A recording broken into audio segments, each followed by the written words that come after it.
one and only Greg Dickerson is behind us. Folks, if you're not following Greg Dickerson on YouTube, you are truly missing out. He covers topics that I, frankly, cannot cover all the time. So, Greg, how you doing this morning? Doing great, Michael. Good to see you. You know, I've got the whole world behind me, and you've got me behind you. So, man, we're done. Yeah, I got the man behind me. Look at this. I can make this move around and stuff. It's really cool. I wanted to show people all the stuff I've added to the office that I have no idea how to use. No idea how to use. So yeah, it looks like you got an official quiet podcast room there. I do. Yeah, a couple walls, all insulated. It's all cool. Well, yeah, folks, awesome. Warren Buffett had his Berkshire Hathaway religious come together party, whatever you call it, and the way he puts things, very kind of grandpa-like, very simple, but I don't want to be confused. He is ruthless, right? He is a capitalist. And one of the things that I thought we should really be talking about today is he talked about how to beat inflation. Well, you know, the biggest soundbite that came out of that meeting this weekend? Oh no, which one? So Warren Buffett looks at Charlie Munger and says, you know, between the two of us, you got 180 something years up here. We're both in our 90s. And, you know, when you have two guys in their 90s running your company that you're investing in, you might want to come see them live if you can, because that was the first live meeting they've had in a couple of years. Yeah, I'm sure it's a blast, right? Yeah, they're a hoot, man. They're funny. Yeah, they're funny. The thing that I want people to realize is Warren, again, I think they sat for almost 6 hours and took question after question after question. And the one I want to focus on today is near and dear to my heart. I actually have a shirt that says, I beat inflation. Warren Buffett was asked, what is the best way to beat inflation? In tried and true Warren Buffett fashion, his mind is still sharp. There is no question. And he said, basically invest in yourself, become the best at whatever you do, right? The best always have power, will always have. And I talk about being close to revenue, right? If you're impacting revenue, you're going to be okay. So what do you think about that advice? I've known you for quite a while. I think you agree, but I'd love to get your opinion. How do you beat inflation? Invest in yourself. What do you think? Yeah, I mean, absolutely. You know that I talk about education, self-education, personal, professional development. I mean, that's what I'm all about. That's how I changed my life. Yep. And that's what I tell everybody else. It starts with yourself. It starts up here, in here. You got to change that stuff first. You got to build and educate yourself and develop a skill set that represents value in the marketplace, or seek out big problems and solve them. That's how you make money.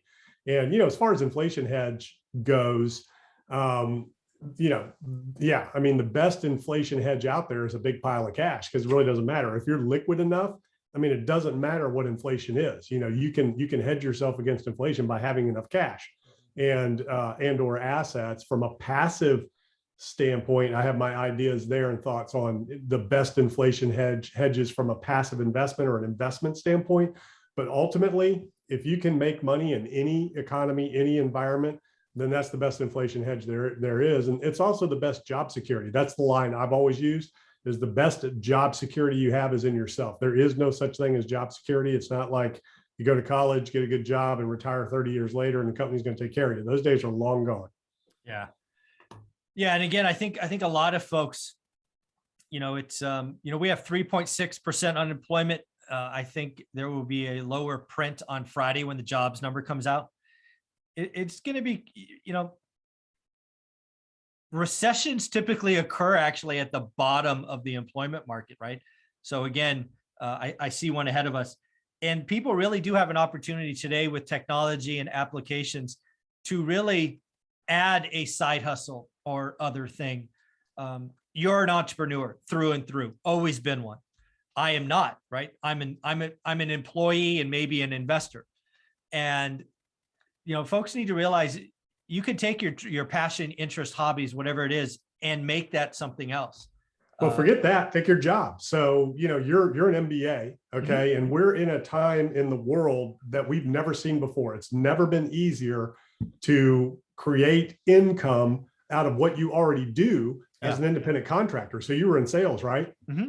So the world, the way it exists today, it didn't before. You had to go to work for that company. Yep. But the way it exists now, you could do exactly what you were doing there as an independent contractor, 1099 employee, and call your own shots. With a lot of companies right now, because so many companies are looking for employees and they can't get them. So there are more and more companies are seeking independent contractors, and you work, from wherever you want at your own hours. You just have to produce. The company doesn't have to pay you, doesn't have to provide benefits. So what we're seeing now is the great resignation is getting greater. More and more people, knowledge-based employees, are leaving the workforce and they're starting their own business, doing what they did professionally. They're just doing it as consultants or independent contractors and things like that. So for anybody watching, if you don't like where you're at in your career, go do it on your own. You can make more money. You can call your own shots. You can work from wherever you want, doing whatever you want. Now, it can be a passion. It can be a hobby. It can be whatever. I mean, you can make a business out of cooking if you're good. But again, you have to be good. You have to, hone your skills, hone your craft. You got to get yourself out there, put yourself out there, depending on what it is. But most people don't realize whatever you do professionally, as a professional, and even, in a blue collar world now, you can do on your own as a business for yourself. And that's what I love teaching people how to do, man. Go out and carve your own path, create your own future, and do what you love, not what you have to do. Because I did a lot of what I had to do a lot of my life until I could do whatever I wanted to do. I know the difference. Yeah. So we're going to make Carve Your Own Path video number 2, because I want to dive into that nugget next. I want to round out this discussion, try to make it actionable for someone. Let's assume they have a full-time job today. Let's assume they're married or in a relationship, right? Life is busy is what I'm trying to paint the picture of. How do we, what is a couple of things that people could do today to invest in themselves to, is there 1 or 2 skills? I know I have a couple that I think are investable, but I'd love to hear your ideas first. Where do you kind of point that person today? Yeah. So, so I guess you're talking about if somebody wants to step outside of the W-2 and create their own business. And or they've realized that's what they want to do, but they feel like they need a couple more skills or they need to become better at something. Are there kind of those tried and true skill sets that maybe people invest in first? Maybe you're a college student coming out. Just what are some key trends you think or traits or skill sets that you think people can invest in? Yeah, I mean, that's huge because, it depends on what you do and what you're good at and all that. I mean, you got to know what you're good at. You got to know what your limitations are, and you have to know what the marketplace needs. So sales, number 1. I mean, everybody, sales and marketing first and foremost, number 1, because no matter what you are or what you do, you got to put yourself out there. You have to get known. So you really need to develop sales and marketing skills. You need to develop your mindset. If you don't have the right mindset, meaning, when I say mindset, what I mean is if there is something you want to do and you immediately say a reason why you can't do it or why there's no opportunity or why it can't happen, that's a mindset problem. Yeah, for sure. There's never been a greater time in the history of the world where, there are no limitations and you can't fail. I mean, this is like a TED Talk, right? So what would you do if you knew you couldn't fail? Yeah. Right. Yeah. And what do you think you would be if there were no limitations?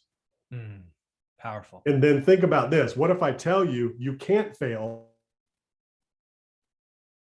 There are no. So when you think from that perspective, that's a mindset thing, because you can't fail in this day and age right now. And there are no limitations within your, God-given talents and abilities, physically, mentally. I mean, I'm not going to be, rocket scientist. I don't have that kind of mental capacity, and I'm not going to go throw touchdowns for Tampa Bay like Tom Brady. Right. But there are things within my own, abilities that I can take to the next level that I can do that are unlimited. So within your potential, as a biological human being, you have unlimited upside. Yeah. This again is 100% Mr. Greg Dickerson, entrepreneur through and through. As a sales guy, as an employee, I think there are 2 things that I think are investable for the average person. One is public speaking. The ability to be comfortable in front of people or a large group is powerful. And it's shocking how many people are frankly deathly afraid of that. So I think that is absolutely investable. And then back to selling. It's something I've been doing since I was 15 years old, selling on commission. The best salespeople can story tell. people remember stories because you often feel them, right? Those are two traits that I would tell, whether you're a college kid coming out or you want to do something, but you're not sure what. If you could improve public speaking, storytelling, I think regardless of what you do, next is pretty powerful. What do you think? Yeah, absolutely. And, selling to me, so, a lot of people, I don't want to be a salesman. I don't want to sell. Everybody's in sales. Everybody's in sales. You don't have to speak in public, but everybody's in sales and everybody has to market. You are a brand, no matter what you're doing. Absolutely. So what you need to understand about sales is selling is serving. You are providing somebody with something they don't know about or something they need, or an opportunity or whatever it is. So, when you think about sales as a service, you're solving problems, you're creating opportunities, it kind of changes the conversation. And depending on what it is you're selling, but I'll tell you, salespeople are some of the highest paid people in the world. And if you're going to get into sales, go big ticket. Don't spin your wheels selling smaller items or working in environments like a car dealership where you're limited. You can only do so much because they're not going to let you scale that. Yeah. So you need to go where your upside is unlimited in terms of scale, where you can build a team around you and you're unlimited in what you can produce and you're selling big ticket. That's where the big dollars are. Now, we need sales at all levels. Not everybody's right for those things, but if you have the capacity, you're coming out of college or whatever, changing careers, and you want to go sales, go big ticket, focus on those things, study sales, develop your skills. It's communication. Selling is relationships, it's serving, it's communication. It's not the sleazy salesman thing like some people teach and like what you think, and you have to have these scripts, if this, then that, or if they say this, those types of things. But there are some things that you need to know, about sales. And, the other thing that I would say for people stepping out of college is where you can really educate yourself is, in trading, whether it's stocks, cryptos, whatever, because with the reset of the markets, we're going to come back to a huge opportunity, generational wealth creating opportunity for people in the next bear market, where people make the biggest mistake is that they play too much now in the down markets and they don't keep enough liquidity ready for the bull market. And that's where, a lot of people miss out. So don't be afraid to miss out on trades today or opportunities or whatever today, because you need that for the bull market later. And folks, you just heard what topic number 3 is going to be about. We're going to dig into that segment next. Do me a favor. People need to be following you. I have your YouTube channel behind me. Where do we want to send them besides the YouTube channel? Yeah, gregdickerson.com. All of my social media links are there and everything that I do, School of Entrepreneurship. If you're ready to get out and take on the world and create your own path, carve your own path, I've got courses on all kinds of stuff. So go check it out. Folks, we're going to dig in episode 2, carve your own path. This is fun stuff for me. I hope you're enjoying it. Thanks, buddy.